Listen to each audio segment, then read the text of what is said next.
কেউ আপনার নামে প্রশংসা করলেও খুশি হবেন না, আর কেউ যদি আপনার নামে নিন্দা করে তাতেও দুঃখ পাবেন না। কারণ লোকের কথায় নিজের কোনো কিছুই পরিবর্তন আসে না, পরিবর্তন আসে যোগ্যতা আর ভালো মন মানসিকতায়। সো হ্যালো এভরিওয়ান, আসসালামু আলাইকুম। আশা করছি সবাই অনেক অনেক ভালো আছেন। আল্লাহর অশেষ রহমতে আমিও অনেক ভালো আছি। আজকের আরেকটি ব্লগে সবাইকে ওয়েলকাম করছি। আই হোপ সবার কাছে অনেক অনেক ভালো লাগবে। আমাকে দেখতেই পাচ্ছেন, আমি কিন্তু ল্যাম্ব চপ নামিয়েছি।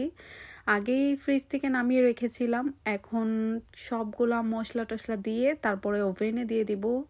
আর এভাবে ল্যাম্ব চপ করলে আমার কাছে খুব বেশি ভালো লাগে, আর মাঝে মাঝে আমি রান্না করেও খাই ল্যাম্ব চপ। তো আর আমার বিশেষ করে বেশি ভালো লাগে ওভেনে দিয়ে কুক করলে। আর হ্যাঁ, অনেকেই আমাকে কমেন্ট করেন, ইনবক্সেও নক দেন।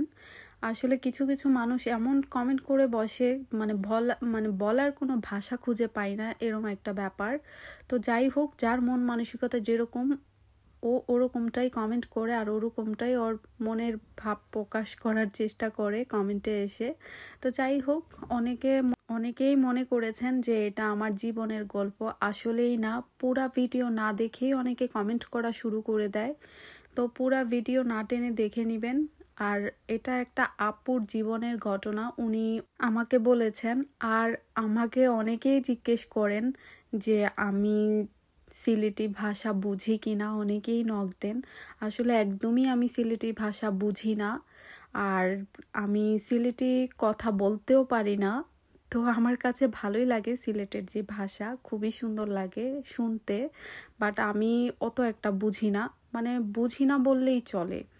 তো অনেকেই আমাকে ইনবক্সে নক দিয়ে জিজ্ঞেস করেন যে আপনি কি সিলেটির ভাষা বুঝেন। আমি আসলে একদমই বুঝি না। তো যাই হোক, অনেক ছোটোবেলায় 3-4 বার যাওয়া হয়েছে সিলেট, বাট আমি কখনোই সিলেটের কোনো মানুষের সাথে কখনোই কথা বলিনি। বাট লন্ডন আসার পরে সিলেটের মানুষের ভাষা শুনেছি এবং সিলেটের মানুষের সাথে কথাও বলেছি। সবাই অনেক ভালো সিলেটের মানুষ।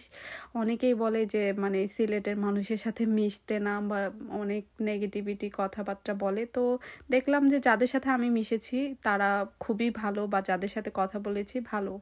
তো আমি ভালোই বলবো। তো এখানে দেখতে পাচ্ছেন কিছু টুকিটাকি বাজার করে নিয়ে আসছি।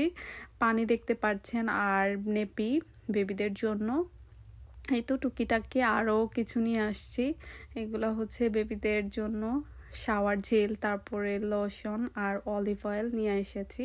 আমাদের এখানে এখন শীতের দিন, তাই অলিভ অয়েলটা অনেক বেশি জরুরি, কারণ তেল দিয়ে মাসাজ করলে কিন্তু শরীরও গরম থাকে বেবিদের।